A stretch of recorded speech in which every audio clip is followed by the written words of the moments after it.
कोई काफ़ी बड़ी गंभीर बीमारी से जूझ रहे हैं तो ध्यान रखिएगा।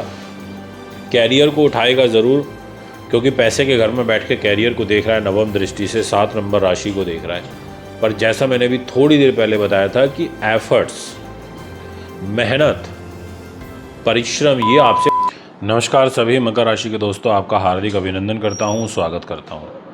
आज के इस वीडियो के थ्रू आपको ये जानकारी दूंगा कि जो राहु का ट्रांजिट हो रहा है ना, शनि की जो छाया है, राहु शनि की ही राशि कुंभ, उसमें दिनांक 18 तारीख को शाम के समय पर पूरे 18 महीने के लिए गोचर कर जाएंगे।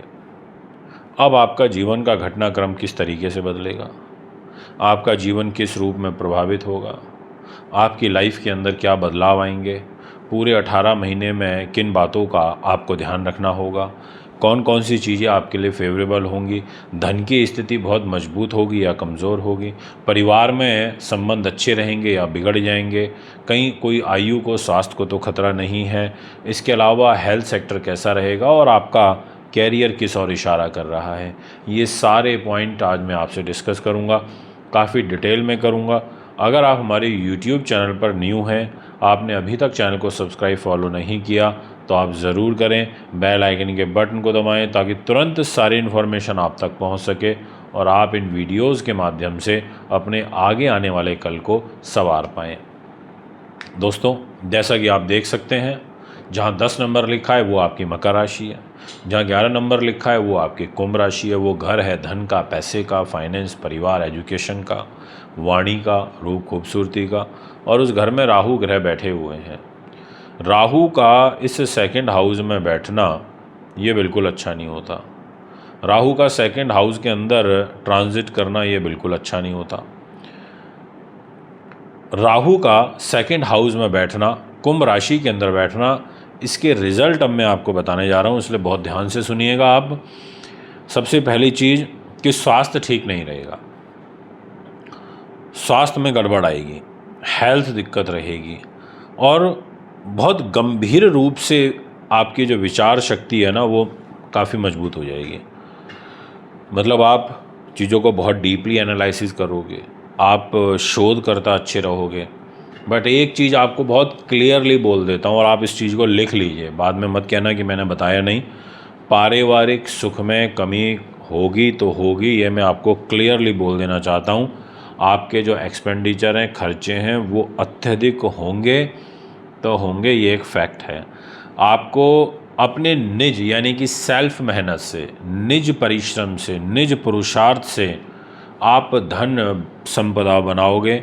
आपको किसी के ऊपर डिपेंड होकर काम नहीं करना, किसी के भरोसे पे काम नहीं करना है। आपको ये सोचना है मैं हूँ, मुझे मेहनत करनी है, मुझे आगे उठना है, मुझे खुद कमाना है, करना है। ऐसी ग्रह स्थिति आपकी कुंडली में ग्रहों के अनुरूप मुझे दिखाई देती है।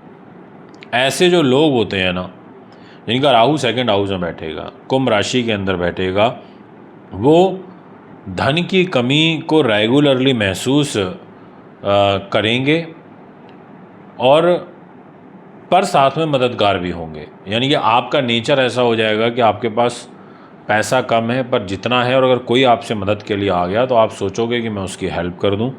ये एक यहाँ पर मुझे नज़र आता है। इसके अलावा एक सबसे बड़ा ड्रॉबैक ये रहेगा कि आप बहुत क्लैरिटी के साथ बोलोगे, जो भी कहोगे, मतलब आपकी एक स्पष्टता रहेगी, जो बोलना है बोल दिया। अब उस वजह से लोग आपको गलत समझ बैठेंगे, ये आपके नेचर के अंदर है। आप कोई डिप्लोमेटिक तरीके से काम करना नहीं चाहोगे इस राहु के ट्रांजिट में, क्योंकि 18 महीने राहु आपको स्पष्टवादी बना देगा, क्योंकि आपके शब्दों पर बैठेगा, आपकी वाणी के ऊपर बैठेगा, तो आपको जो कहना है आप बोल दोगे, ये मैं आपसे कहना चाहता हूँ। इसके अलावा आपको शेयरों से, आपको लॉटरी से, ऐसी चीज़ों से धन आगमन का योग बनेगा, पर अकस्मात कोई धन अचानक खर्च होने की भी इन 18 महीनों में काफ़ी संभावना बनी हुई है, जो मैं ये कह सकता हूँ कि अनएक्सपेक्टेड चीज़ें घटित हो जाना। आपने नहीं सोची थी कि ऐसा हो सकता है, पर ऐसा हो गया, ऐसा भी होगा। तो अब यहाँ पर कुछ और पहलुओं पर भी बिंदु डालते हैं। जैसे राहु आपके 11 नंबर में बैठ गए, अब इनकी कोई राशि अपनी तो है नहीं, जैसे हर राशि का कोई ना कोई स्वामी होता ही है, जैसे शनि मकर और कुंभ के होते हैं, सूर्य जो है सिंह राशि के होते हैं, ऐसे ही गुरु धनु और मीन के होते हैं, चंद्रमा कर्क राशि के होते हैं, शुक्र जो है वृष राशि और तुला राशि के होते हैं, मंगल मेष राशि और वृश्चिक राशि के होते हैं। पर यहाँ पर राहु की कोई राशि नहीं है, क्योंकि वो छायावादी ग्रह है।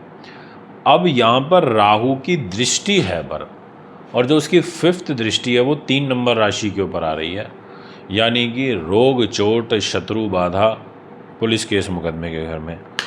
पर अब ये आ रही है मिथुन राशि पर, मित्र की राशि पर आ रही है। तो राहु बोलेगा कि भाई मैं मित्र के घर को देख रहा हूँ, तो मैं क्या करूँगा यहाँ पर, जो मित्र के साथ आपकी रिलेशनशिप, मित्रों के सगे संबंधी, आपके चाचा मामा और साथ में रोग चोट, तो वो थोड़ा थोड़ा वे इन चीज़ों पर भी कराएगा। यानी कि आप का पैसा बीमारियों पर भी खर्च होगा, अगर कोई लिटिगेशन चल रही है तो उस पर भी आपका कुछ हिस्सा जाएगा, ऐसी चीज़ें। और जुपिटर उस घर में बैठा है, तो एक ये एडवांटेज है कि जुपिटर आपको बचाने का काम करेगा, मतलब सुरक्षित करने का काम करेगा। आपके अष्टम भाव को, आयु के घर को राहु देखेगा, हेल्थ में प्रॉब्लम क्रिएट करेगा। स्वास्थ्य का ध्यान रखिए, अगर कोई क्रॉनिक डिजीज़ चल रहा है, कोई काफ़ी बड़ी गंभीर बीमारी से जूझ रहे हैं तो ध्यान रखिएगा। कैरियर को उठाएगा ज़रूर, क्योंकि पैसे के घर में बैठ के कैरियर को देख रहा है, नवम दृष्टि से 7 नंबर राशि को देख रहा है। पर जैसा मैंने अभी थोड़ी देर पहले बताया था कि एफर्ट्स, मेहनत, परिश्रम ये आपसे काफ़ी कराएगा, ऐसा आपकी कुंडली कहती है। तो इस बात का भी आपको बखूबी ध्यान रखना होगा और प्लान करके उस अकॉर्डिंग आपको चलना चाहिए। अब दोस्तों वो मैं करीब 8 से 10 पॉइंट और डिस्कस करना चाहूँगा कि अगर आप फोटोग्राफी विज्ञान के अंदर हैं तो आपके लिए राहु का ट्रांजिट शुभ साइन की ओर इशारा कर रहा है। आपको कुछ नए एग्रीमेंट, कुछ नए प्रोजेक्ट आपको मिल सकते हैं। इसके अलावा अगर आपका कोई प्रोडक्शन हाउस है या आप कैमरों में डील करते हैं या जो जासूसी से रिलेटेड इक्विपमेंट्स होते हैं उसमें आप डील करते हैं तो आपके लिए अच्छी अपॉर्चुनिटी मिलेंगी। अगर आप स्वयं स्पाई हैं तो भी आपको कुछ नए काम मिलेंगे। अगर आप जुए सट्टे का काम करते हैं, कोई आप बुकी का काम करते हैं, कुछ ऐसे मतलब जो 2 नंबर के काम होते हैं, तो उसमें भी आपको कुछ सहूलियत मिलेगी। इसके अलावा अगर आप काम करते हैं तिल तेल का, लोहे का, ऐसी चीज़ों का, तो उसमें भी आपको एडवांटेज मिलेगा। तो ये सब काम ऐसे हैं जो आपको निश्चित तौर पर सफलता देंगे, और रिसर्च बेस्ड जो काम है उसमें भी आपको काफ़ी अच्छा एडवांटेज मिलेगा। दोस्तों ये है आपका ग्रह गोचर। अगर आप भी अपनी कुंडली बनवाना चाहते हैं, दिखाना चाहते हैं, पूजा पाठ कराना चाहते हैं, या फिर रत्न रुद्राक्ष लेना चाहते हैं अच्छी क्वालिटी के, तो उसके लिए भी आप हमें संपर्क कर सकते हैं। हमारे YouTube और Facebook से आपको ज़रूर जुड़ना चाहिए। नमस्कार।